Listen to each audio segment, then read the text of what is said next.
You ask Tiger to solve. This deals with linear equations with one unknown. The final result is c equals 16. Let's solve it step by step. Simplify the expression.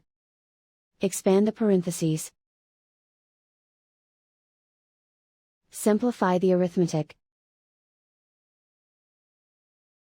Group all constants on the right side of the equation. Add 52 to both sides. Simplify the arithmetic.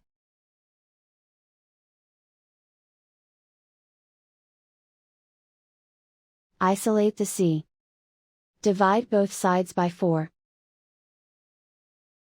Simplify the fraction. Find the greatest common factor of the numerator and denominator. Factor out and cancel the greatest common factor.